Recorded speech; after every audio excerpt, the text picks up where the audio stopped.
नमस्कार, आप देख रहे हैं स्पेशल रिपोर्ट। आपके साथ मैं हूं अंजना ओम कश्यप। भारत के कड़े रुख ने चीन के होश ठिकाने लगा दिए हैं। 15 जून को गलवान घाटी में हिंसक झड़प के बाद भारत जब चीन के साथ बैठक की टेबल पर बैठा तो साफ साफ अपनी शर्तें रखती।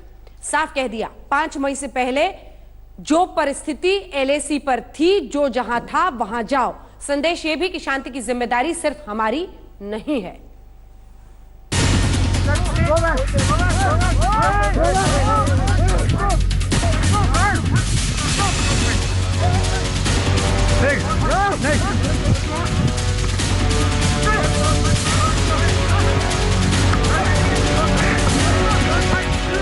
बहुत हुआ, अब और नहीं। चीन की चालें अब और नहीं। बॉर्डर पर चीन की चालाकियां अब बिल्कुल नहीं चलेंगी। भारत ने चीन को अच्छी तरह समझा दिया है कि भारत शांति चाहता है, लेकिन विश्वासघात का करारा जवाब देना भी जानता है। कल मोल्डो में भारत और चीन के बीच कोर कमांडर स्तर की 11 घंटे से भी ज्यादा चली बैठक में भारत ने चीन के सामने शांति की कुछ शर्तें रखी। भारत ने चीन से कहा कि चीन पेंगोंग त्सो पर 5 मई से पहले वाली स्थिति में वापस जाए। इसका मतलब यह है कि चीन को फिंगर 4 से वापस जाना होगा और फिंगर 4 और 8 के बीच चीन को अपने सभी बंकर, टेंट और निगरानी पोस्ट हटाने होंगे। फिंगर 8 तक पूरी जमीन भारत के कब्जे में होगी। इससे पहले तक जब जब चीन पीछे हटा है तब तब उसने अपना कंस्ट्रक्शन नहीं हटाया था, लेकिन इस बार चीन अपना कंस्ट्रक्शन भी हटाएगा। भारत ने यह शर्त भी रखी है कि वो अपनी जमीन पर सड़क का निर्माण जारी रखेगा। विवाद के शांतिपूर्ण समाधान पर चीन ने सहमति जताई। भारत ने साफ कह दिया कि शांति बनाने का जिम्मा दोनों पक्षों का है। सूत्रों के मुताबिक बैठक में चीन ने भारत की हर शर्त और हर बात पर अपनी सहमति जताई। चीन अपने अड़ियल रवैये को छोड़कर शांति बहाली के लिए राजी है। हमने देखा किस तरीके से 6 जून को कोर कमांडर स्तर की बैठक हुई थी, जो कल एक बार फिर हुई। यानी भारत की तरफ से लेफ्टिनेंट जनरल और चीन की तरफ से मेजर जनरल, चूंकि वही उस कोर का वहां पर ख्याल रखते हैं जो भारत की सीमा में LAC में चीन की ओर का हिस्सा है। बहुत जरूरी है यह समझना कि नतीजे के हिसाब से हर एक बातचीत को नहीं आंका जा सकता है, क्योंकि अभी बहुत सारी चीजें भारत की तरफ से की जा रही हैं। चीन पहले हामी भर देता है लेकिन उस पर अमल नहीं करता है। चीन ने कह दिया था कि वो पीछे हटने को तैयार है गलवान घाटी में, जिसे लेकर वो गतिरोध शुरू हुआ था और हिंसात्मक टकराव में हमें नजर आया था। अभी भारत एक बार फिर कह रहा है कि आप जो पहले की स्थिति थी उस पर वापस चले जाइए। बिल्कुल भी अतिक्रमण की कोशिश न कीजिए। LAC के आसपास जो विवादित, जो परसेप्शन के हिसाब से भी विवाद जहां पर है वहां पर न रहिए। इस तरह की बातचीत लगातार चीन से चल रही है। देखना है कि चीन हाँ तो करता है, लेकिन अमल कब करता है। 15 जून को गलवान घाटी में भारत और चीन की सेनाओं के बीच हिंसक झड़प के बाद से ही भारत का रुख बेहद कड़ा है। लेह लद्दाख में भारतीय वायुसेना को किसी भी कार्रवाई के लिए तैनात कर दिया गया। यही वजह है कि चीन बॉर्डर पर शांति के लिए घुटने के बल आया है, खुद बातचीत की पहल की है। स्टैंड ऑफ को लेकर बातचीत हुई। हिंदुस्तान के core commander lieutenant general Harinder और उनके चाइनीज काउंटर पार्ट जो वेस्टर्न तिब्बत के कमांडर हैं, ये बातचीत 11 घंटे चली। इस बातचीत के दौरान में हिंदुस्तान ने साफ तौर पे कहा है कि चाइना को पीछे हटना पड़ेगा उन जगहों पर जहाँ से वो अप्रैल में आया था। 22 जून को चीन के हिस्से वाले मोल्डो में भारत के कोर कमांडर स्तर की बातचीत शुरू हुई।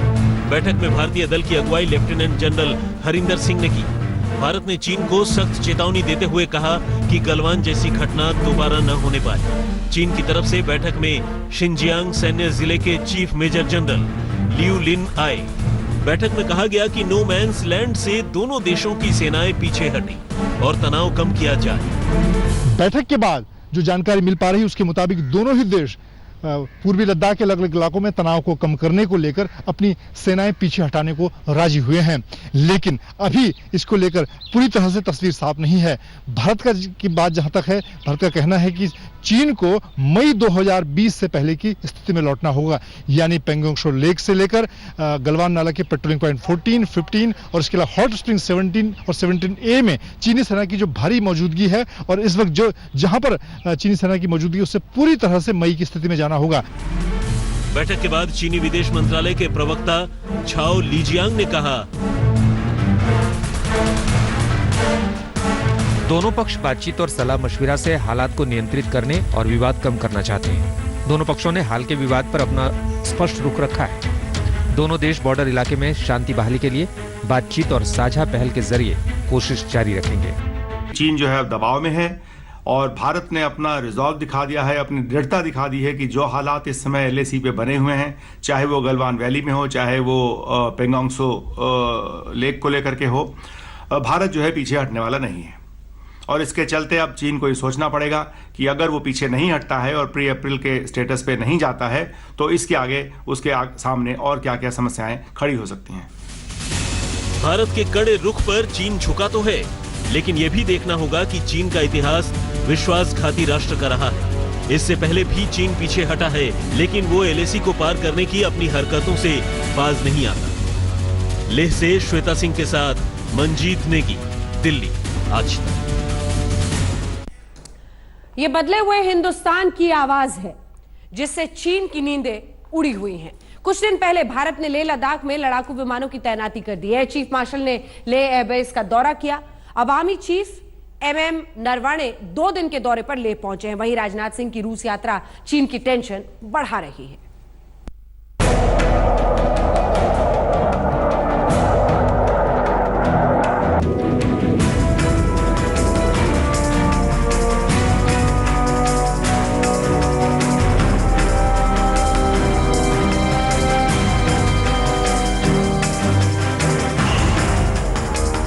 होश ठिकाने लगा देने की तैयारियों में अब जुट गया है हिंदुस्तान।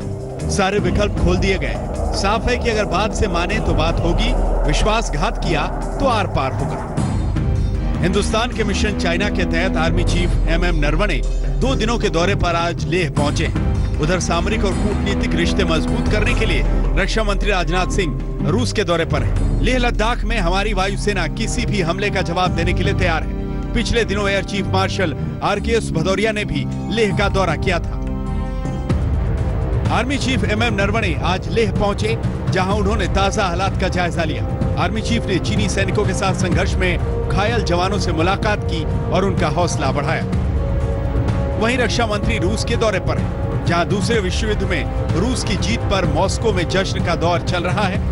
जीत के जश्न में भारतीय सेना भी कदम ताल कर रही है। चीन और भारत के तनाव के बीच रूस से पुरानी दोस्ती में खाद पानी डालने के लिए राजनाथ सिंह मॉस्को पहुंचे हैं। राजनाथ सिंह दिग्गज नेताओं से मुलाकात करेंगे, दोस्ती मजबूत करेंगे तो चीन को अलग थलग करने की जुगत भी भिड़ाएंगे। राजनाथ रूस से सामरिक समझौतों पर बातचीत करेंगे। भारत रूस से मांग करेगा कि S-400 Triumph anti missile system की डिलीवरी जल्द हो, क्योंकि भारत पिछले साल ही इसके लिए रूस को 40,000 करोड़ रुपए का भुगतान कर चुका है। इसके अलावा Sukhoi 30, MKI, MiG-29, T-90 tank के पार्ट्स की अर्जेंट सप्लाई की बात होगी। पहले पार्ट्स की सप्लाई समंदर के रास्ते होनी थी, लेकिन कोरोना की वजह से सप्लाई अटक गई। भारत चाहता है कि अटके पड़े पार्ट्स की सप्लाई हवाई जहाज के जरिए जल्द से जल्द हो जाए। अपनी यात्रा के दौरान रक्षा मंत्री राजनाथ सिंह रूस के साथ मिलकर चीन को सामरिक और राजनयिक मोर्चे पर घेरने में जुटे हुए हैं। भारत चाहता है कि सुखोई लड़ाकू विमान और T-90 जैसे टैंकों के लिए रूस जल्द से जल्द गोला बारूद की आपूर्ति करे। इसके साथ ही भारतीय सेना आपातकालीन खरीद के तहत अमेरिका से M777 हॉविट्जर तोप का अचूक निशाना लगाने वाला गोला बारूद खरीदने जा रही है। रूस से आने वाले विमानों के पार्ट्स इस नाते भी जरूरी हैं, क्योंकि LAC पर चीन को मुंहतोड़ जवाब देने के लिए सबसे बड़ी जिम्मेदारी वायुसेना की ही होगी। इस दिन सेकंड वर्ल्ड वॉर में जीत के लिए रशियन लोगों द्वारा दिए गए सर्वोच्च बलिदान को श्रद्धांजलि देते हैं। भारतीय सैनिकों ने भी लाखों की संख्या में इस वर्ल्ड वॉर में भाग लिया और हमें भी काफी कैजुअलिटीज का सामना करना पड़ा है।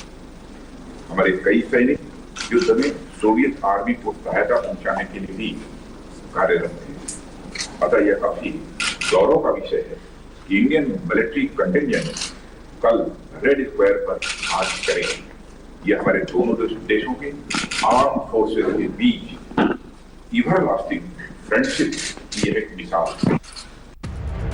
हिंदुस्तान रूस से सबसे ज्यादा हथियार मांगता है। हथियारों की बड़ी खेप अभी रूस से आनी भी है। रूस से हथियारों के सौदे के साथ साथ चीन पर दबाव बनाने के लिए भारत रूस से कूटनीतिक संबंध भी मजबूत करने में लगा है। अभिषेक भल्ला और गीता मोहन के साथ मंजीत नेगी, दिल्ली, आज तक।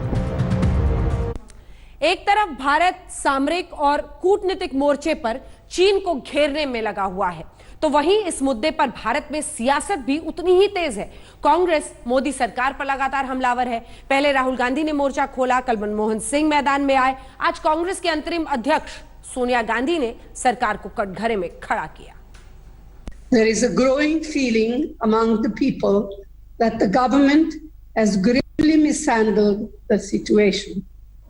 The future is yet to unfold, but we hope that mature diplomacy and decisive leadership will inform the government's actions in protecting our territorial integrity. मैं टेलीविजन चैनल के सामने खड़ा हूं। 1 बजे 2 बजे आप टेलीविजन चैनल ऑन करते हैं तो एक सीरियल आता है एंटरटेनमेंट का हर टेलीविजन चैनल में, सास बहू और साजिश।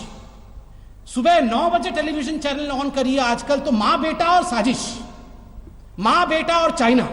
चाइना को लेकर हर प्रकार का षड्यंत्र और साजिश देश के मिट्टी में जिस प्रकार से सोनिया जी और राहुल गांधी कर रहे हैं, यह बहुत ही दुखद है। आज बहुत लोग, मैं देख रहा हूं सोशल मीडिया पर भी और जमीन पर आप लोगों से बात करेंगे तो लोग ये सवाल पूछ रहे हैं और सोनिया जी को कह रहे हैं, कांग्रेस पार्टी को कह रहे हैं कि देश पर कोई भी कष्ट होता है, देश पर कोई भी दुर्भाग्य आता है, उस दुर्भाग्य को एक प्लेटफॉर्म के रूप में इस्तेमाल करके अपने बेटे राहुल गांधी का लॉन्च पैड बनाने की जो प्रयास कांग्रेस पार्टी करती है, ये बात नहीं चलेगी, ये उचित नहीं है। चीन का धोखा और राजनीतिक पार्टियों को मिल गया मौका ही मौका। हम एक ब्रेक के लिए रुक रहे हैं, ब्रेक के उस पार आपको दिखाएंगे क्या आ गई कोरोना की दवाई। देखते रहिए आज तक। आ गई कोरोना महामारी की दवाई।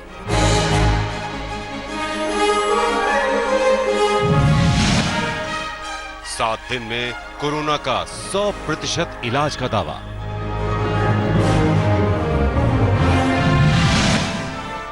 कोरोना वायरस को 7 दिन में मार देगी ये दवाई।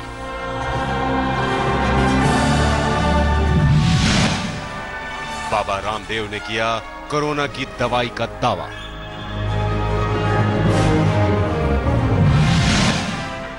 बाबा रामदेव की दवाई में कोरोना को मारने की शक्ति।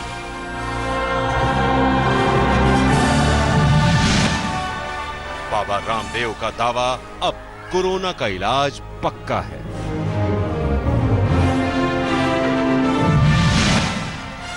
बाबा रामदेव की कोरोनिल, कोरोना के लिए रामबाण।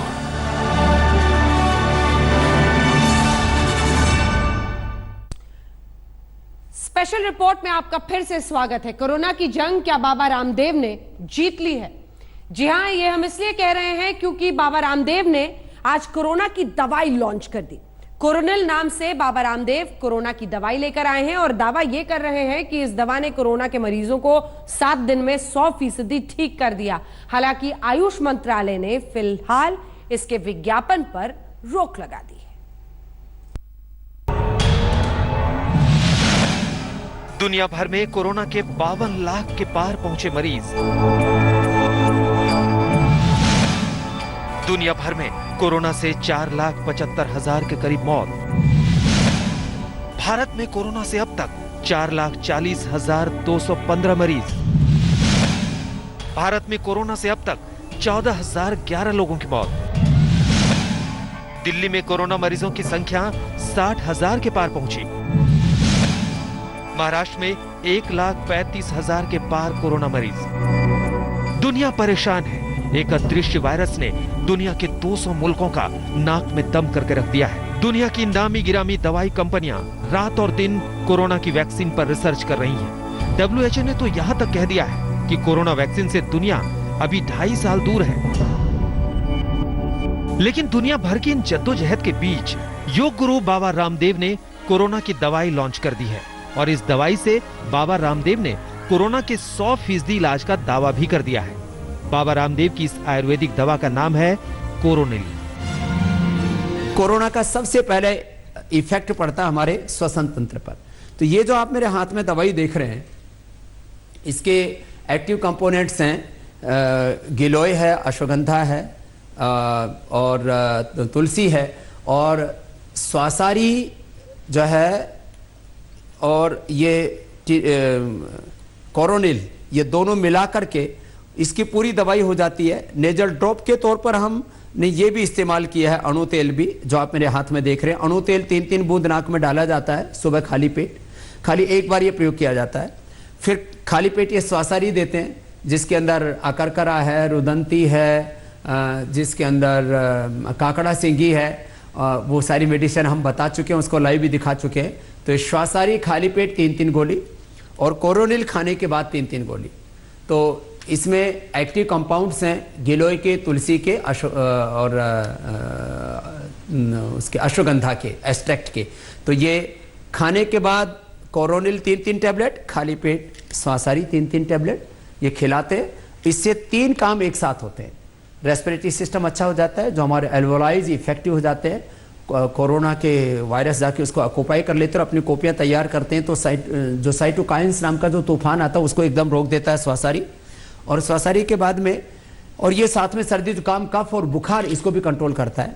एक गिलोय का जो अश्वगंधा और तुलसी का जो एक्सट्रैक्ट है कोरोनिल के अंदर, ये भी एक साथ हमारी इम्यूनिटी को पुश करता है, डायबिटीज को कंट्रोल करता है, बीपी और साथ में हार्ट प्रॉब्लम और हमारे नर्वस सिस्टम को भी कंट्रोल करता है, स्ट्रेस को भी कंट्रोल करता है।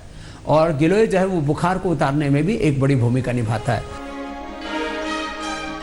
जिस दवाई का पूरी दुनिया इंतजार कर रही है वो भारत में बाबा रामदेव ने आयुर्वेदिक जड़ी बूटियों से मिलाकर तैयार कर ली है। बाबा का दावा है कि दवाओं के ट्रायल के दौरान 3 दिन के अंदर 69% रोगी नेगेटिव हो गए। इसके अलावा ट्रायल के दौरान 7 दिन में 100% मरीज नेगेटिव हो गए। कोरोनिल को बनाने के बाद बाबा ये भी कहते हैं कि लोग इस बात से जलेंगे कि किसी सन्यासी ने कोरोना की दवा बना ली है। जिनको सर्दी जुकाम कफ या कोई सिम्टम्स भी नहीं है वो भी यदि इसको लेते हैं तो वो कोरोना के प्रिवेंशन के तौर पर भी ले सकते हैं। लेकिन हमने अब तो इसको, एक होता है प्रिवेंशन, एक होता है ट्रीटमेंट और उसमें भी होता है कंट्रोल, एक क्योर। अब इसके द्वारा हमने कोरोना को क्योर कर दिया है, यह है बड़ी बात। वैसे जिनको खाली प्रिवेंशन के तौर पर लेना है वे गिलोय, तुलसी, अश्वगंधा ले सकते हैं, दूध में हल्दी, शिलाजी, च्यवनप्राश आदि ले सकते हैं। लेकिन ये उसकी एज मेडिसिन भी ऐसी जिसका 3 से 7 दिन में कोरोना क्योर हो जाता है, इतना जबरदस्त इसका इफेक्ट है। ये दवा पतंजलि रिसर्च इंस्टीट्यूट और national institute of medical science Jaipur ने मिलकर बनाई है और ये रिसर्च बेस्ड दवा है। पेशेंट्स में ऐसा है कि इसमें रिजल्ट्स काफ़ी अच्छे आए हैं। इसमें जो पतंजलि के रिसर्च पब्लिकेशन जो उन्होंने हमें दिया है पब्लिकेशन, उसमें यह है कि 3% 3 दिन में 69% पेशेंट ट्रीट हो गए थे और हाँ पूरी तरह ठीक हो गए थे, और बाकी जो मरीज थे वो भी 7 दिन में पूरी तरह सही हो गए। तो इसका रिजल्ट इफेक्टिवनेस 100% है। हम आपको बता दें कि आयुष मंत्रालय की तरफ से बयान आया है कि उन्हें इस बारे में कोई जानकारी नहीं थी कि पतंजलि ने कोरोनिल के नाम से कोरोना की दवाई बनाई है। इसका प्रोडक्शन हरिद्वार की दिव्य फार्मेसी और पतंजलि आयुर्वेद लिमिटेड कर रहे हैं। बाबा रामदेव ने कहा कि यह दवा अगले 7 दिन में पतंजलि स्टोर्स पर मिलने लगेगी। साथ ही एक ऐप भी तैयार हो रहा है जिसके जरिए दवा घर तक पहुंच जाएगी और कोरोनिल की कीमत 600 रुपए है। आज तक ब्यूरो। और इसी दवाई पर चर्चा करने के लिए इस वक्त हमारे साथ खुद स्वामी रामदेव जुड़ रहे हैं। बहुत बहुत स्वागत आपका स्वामी जी आज तक पर। पूरी दवाई, जड़ी बूटी, आपने सब कुछ सजा लिया है आपके सामने, लेकिन आज सुबह में आपने जानकारी दी। मंजना जी प्रणाम। सुबह में आपने जानकारी दी सर, और फिर जरा खलल आया क्योंकि आयुष मंत्रालय ने इश्तेहार पर फिलहाल रोक लगा दी है और जिन पैमानों पर उन्होंने जानकारी मांगी है वही पैमाने में आपके सामने दोहराती हूं। आप संक्षिप्त में बता दें, फिर आगे बातचीत को लिए चलेंगे। क्योंकि आयुष मंत्रालय ने कहा है कि आखिर कौन से अस्पतालों में और साइट्स में आपने ये रिसर्च स्टडी की है, किन पेशेंट्स पर किया है, protocol, sample size, institutional ethics committee का क्लियरेंस, रजिस्ट्रेशन और रिजल्ट डेटा जो है इस पूरी स्टडीज का, ये सब आप उनको उपलब्ध कराएं। आपकी तरफ से वो जानकारी उपलब्ध भी कराई गई है, वो भी हमने पढ़ा है। संक्षिप्त में आप बताएं कहां कहां पर आपने ये रिसर्च किया, कौन थे वो पेशेंट्स, और आप जब ये कहते हैं कि निम्स जयपुर के साथ आप ये कर रहे हैं तो क्या जो इंस्टीट्यूशनल एथिक्स कमेटी है उनके पास, वो गए थे? पूरी जानकारी दें।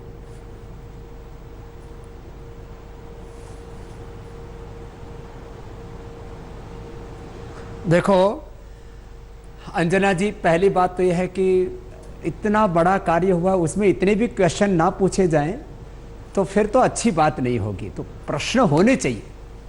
दूसरी बात यह है कि ये जो प्रश्न किए गए इन सब का उत्तर दे दिया गया है, और ये सरकार आयुर्वेद विरोधी सरकार नहीं है। एथिक्स कमेटी का अप्रूवल होने के बाद और CTRI का अप्रूवल होने के बाद उसका रजिस्ट्रेशन नंबर भी आपको दे दिया गया है। तो ये सारे होने के बाद में, और ये सारे ट्वीट में भी हमने डाल दिए हैं, जितना भी पूज्य आचार्य बालकृष्ण जी ने ट्वीट कर दिया है उसके अंदर सारी इंफॉर्मेशन आपको, मुझे लगता है आप तक भी पहुंच गई होगी। अब उसमें कुछ शेष नहीं रहा है कहने के लिए। मैं इतना ही बोलूँगा कि हमने 100% जो क्लिनिकल कंट्रोल ट्रायल के लिए पैरामीटर्स गवर्नमेंट के द्वारा निर्धारित हैं, जो अप्रूवल लेने चाहिए थे वो लेकर के किया। मुझे लगता है एक थोड़ा कम्युनिकेशन गैप था, वो खत्म हो गया है, अब इसमें कोई विवाद नहीं है, और हमको तो कोई विज्ञापन करने की जरूरत ही नहीं है। इस समय लाखों लोग ये दवा मांग रहे हैं और ना हमारी कोई विज्ञापन करने की मंशा है। हाँ, जो औषधि के परिणाम आए, जब भी कोई क्लिनिकल कंट्रोल ट्रायल होता है तो उसके रिजल्ट अनाउंस करते हैं, वो हमने भी किए, और आपने खुद भी उस निम्स के डॉक्टरों से पूछा है, ये डेटा कोई छुपे हुए नहीं है। तो पहला हमारा क्लिनिकल जो है केस स्टडी था, वो इंडिया टुडे में भी पूरा प्रकाशित हुआ है। वो हमने उसमें अहमदाबाद, दिल्ली और मेरठ आदि के सारे पेशेंट, 280 पेशेंट्स का डेटा हमारे पास में, इसमें 100 पेशेंट्स के ऊपर किया गया, जिसके अंदर 3 दिन के अंदर 69% और 7 दिन के अंदर 100% जो पेशेंट जिनको दवाई दी गई थी वो नेगेटिव हो गए। ये एक बहुत बड़ी खुशखबरी है, एक ब्रेकिंग न्यूज है। ब्रेकिंग न्यूज से भी बड़ी पूरी दुनिया के लोगों को सुकून देने वाली न्यूज है कि चाइना ने यदि कोरोना दिया तो भारत के पतंजलि ने पूरी दुनिया को उससे बाहर निकलने का एक रास्ता दिखाया है। अभी रास्ता और भी बाकी है, लेकिन जो अभी तक हमने किया है उससे हम पूर्ण संतुष्ट हैं। खाली कॉन्फिडेंस के साथ ही बात नहीं कर रहा हूं मैं, एविडेंस के साथ ही बात कह रहा हूं। यह कोई दावा नहीं है, यह हकीकत है, और जो भी साइंटिफिक पैरामीटर्स है उसको फॉलो करके जो काम किया जाता है उसमें विवाद की गुंजाइश नहीं रह जाती है। हाँ, कुछ कम्युनिकेशन गैप था, वो फुलफिल कर दिया गया है, अब इसमें कोई विवाद नहीं रह गया है। ठीक है, जो पूरा दवा है वो आपके सामने किट पड़ा ही हुआ है, उस पर भी चर्चा करेंगे। मैं अब मेडिकल फ्रेटर्निटी पर जरा स्वामी जी आना चाहती हूं, क्योंकि ये बहुत बड़ा विषय है। देखिए, पूरे विश्व में सभी लगे हुए हैं इसके पीछे। WHO ने कहा है कि वैक्सीन के लिए अभी 1.5-2 साल 2.5 साल इंतजार करना पड़ सकता है, लेकिन मेडिकल फ्रेटर्निटी से भी, मैं डॉक्टर सोइन जो कि मेदांता के हैं उनकी बात पढ़ रही थी, वो कह रहे थे कि उत्साहवर्धक तरीके से हमें फिलहाल इस पर आगे बढ़ना चाहिए, लेकिन यह भी तय करना जरूरी है कि सब कुछ साइंटिफिकली किया गया है या नहीं। जिन लोगों के मन में जरा संदेह आ रहा होगा इसको लेकर कि क्या पूरे साइंटिफिक तरीके से इसे किया गया है, नहीं किया गया है, उस पर क्या जानकारी देंगे आप?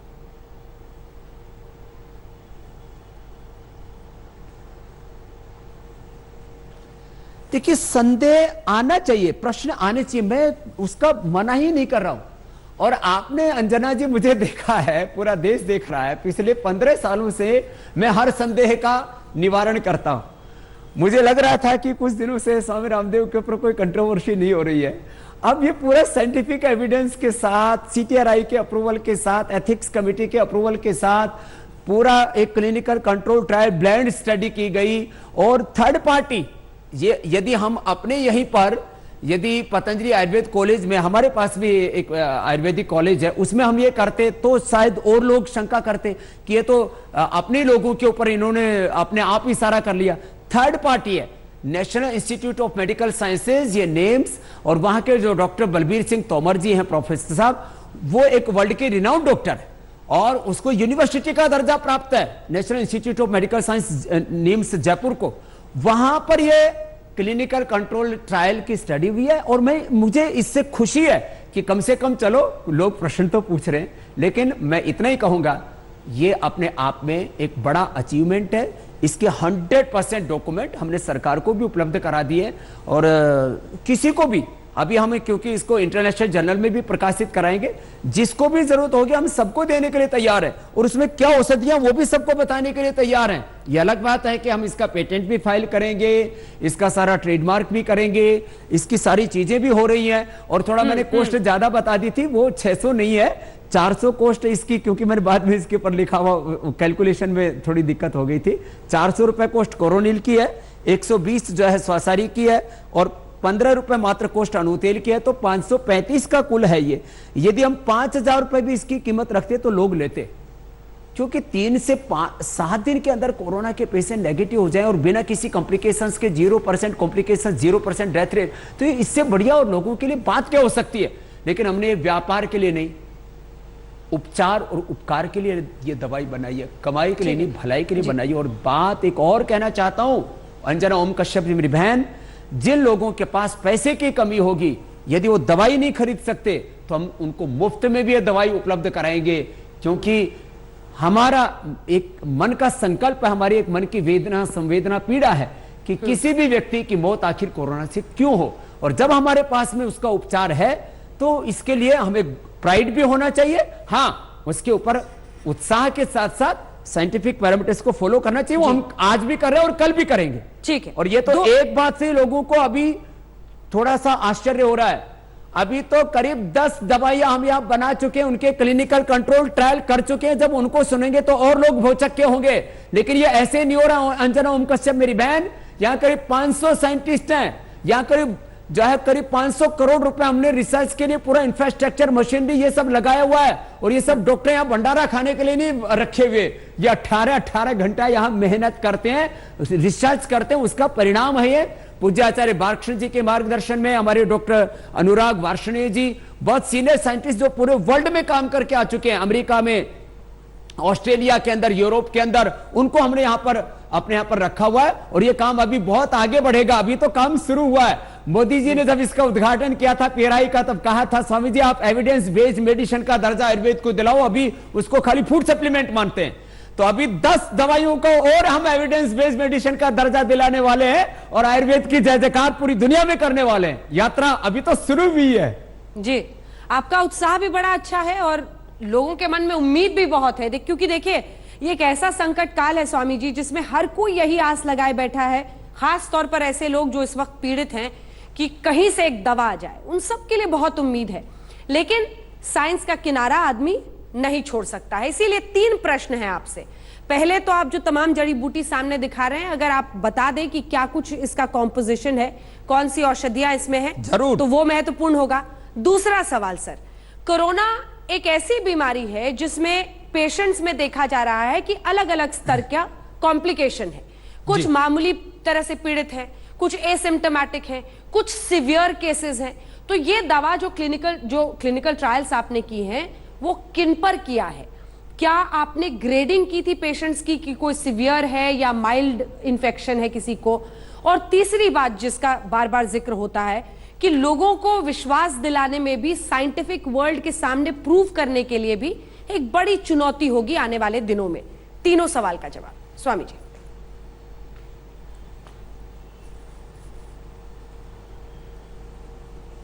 देखो, तीनों सवालों का जवाब मैं क्रमशः दे देता हूं। पहली बात तो यह है कि जो एक्यूट अटैक हो जाता है, एक्यूट मैनेजमेंट जिसको बोला जाता है मेडिकल टर्मिनोलॉजी में, उसका तो अभी एक और दौर चलेगा क्लिनिकल कंट्रोल ट्रायल का। अभी जो पेशेंट्स थे वो सामान्य सिम्टम्स वाले या एसिम्प्टोमेटिक थे, और उनका पूरा डेटा उपलब्ध है। 15 से 65 साल तक के पेशेंट थे, लेकिन और वो सब के सब बिना किसी जो है कॉम्प्लिकेशन के और बिना किसी साइड इफेक्ट के 100% वो अच्छे हो गए, कोई 0% डेथ रेट था। और दूसरी बात आपने पूछी जो है आगे जो मैंने कहा जो सीवियर पेशेंट उनके ऊपर अगला रिसर्च चलेगा। इसके एक्टिव कंपोनेंट्स की बात मैं कर लेता हूं। तो गिलोय के एक्टिव कंपोनेंट, इसमें गिलोय, अश्वगंधा और तुलसी के एक्टिव कंपोनेंट्स हैं। 100 से ज्यादा फाइटो केमिकल्स, फाइटोमेटाबोलाइट्स या एक्टिव कंपोनेंट्स इसके अंदर हैं अलग अलग प्रकार के। तीन मुख्य घटक हैं इसके अंदर, गिलोय, अश्वगंधा और तुलसी। 400 mg इसके अंदर गिलोय घन सत्व है, इसके अंदर 200 mg इसके अंदर अश्वगंधा का एक्सट्रैक्ट है और 50 mg तुलसी का। तो ये तो कोरोनिल है। ये जो स्वासारी है इसके ऊपर तो इंटरनेशनल जर्नल में भी पहले भी जो है पूरा केस स्टडी इसकी प्रकाशित हो चुकी है, कोई भी देख सकता हमारी PRI की वेबसाइट के ऊपर। और इसके अंदर जो औषधियाँ हैं, देखो ये बहुत इंटरेस्टिंग है। ये तो आप मेरे सामने जो दड़ी बूटी देख रहे हो, इसका आकार भी कुछ ऐसा ही है जैसे कोरोना का आकार आप लोग रोज टीवी में दिखा रहे हो, तो उसी तरह के इसके पूरे आप देखेंगे तो ऐसे ही कुछ चित्र से बने हुए हैं। तो ये ऐसा ही है। तो ये तो है इसके अंदर काकड़ा सिंगी, ये रुदंती, ये दालचीनी, बाकी सारी काफ़ी औषधियाँ नोन हैं जो आप मेरे पास यहाँ पर देख रहे हैं। और ये अश्वगंधा है जिसका एक्सट्रैक्ट निकालते हैं हम, इसके अंदर ये मुलेठी है, फिर ये इसके अंदर कुछ मिनरल्स भी हैं। यहाँ पर ये गोदंती आप देख रहे हैं, ये कपर्दक बोलते हैं इसको, और ये मुक्ता शुक्ति बोलते हैं। ये सारी औषधियाँ इसके अंदर हैं, ये ताज़ा पौधे उनके जो है। और ये इसके अंदर अकरकरा है, जो ये भी बहुत ज़बरदस्त है कफनाशक द्रव्यों के अंदर। तो इन सारी चीज़ों का एक्सट्रैक्ट करके और कुछ चीज़ों का इनकी पुष्टि करके इसके अंदर डाला गया है। तो कोई भी चीज़ ऐसी नहीं है जो हार्मफुल हो जी, कोई मेटेलिक चीज़ें नहीं है। आयुर्वेद के ऊपर 3 आरोप लोग लगाते हैं। एक तो असर देर से करती है, तो मैं 3 दिन में 69% लोग नेगेटिव हो गए, तो इससे ज़्यादा और असर क्या चाहिए विदिन 3 डेज। और 7 दिन के अंदर तो 100% पेशेंट जो पॉजिटिव थे नेगेटिव हो गए। दूसरी बात लगाते हैं कि, तो ये तो मैंने फास्ट रिजल्ट वाली बात कर दी। दूसरी आरोप लगाते हैं कि उसमें मेटल्स होते हैं, भस्म होती है जो किडनी खराब कर देते हैं, लीवर खराब कर देते हैं।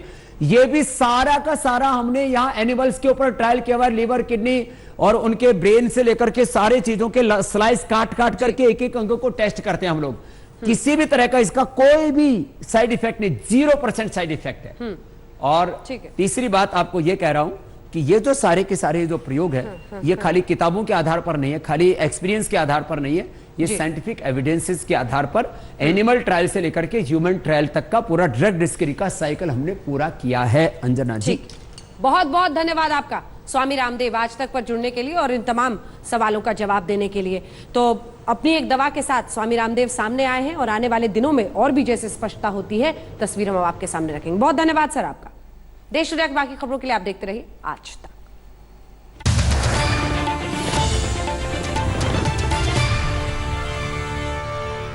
नमस्कार, मैं हूं अंजना ओम कश्यप। हमें उम्मीद है ये वीडियो आपको पसंद आया होगा।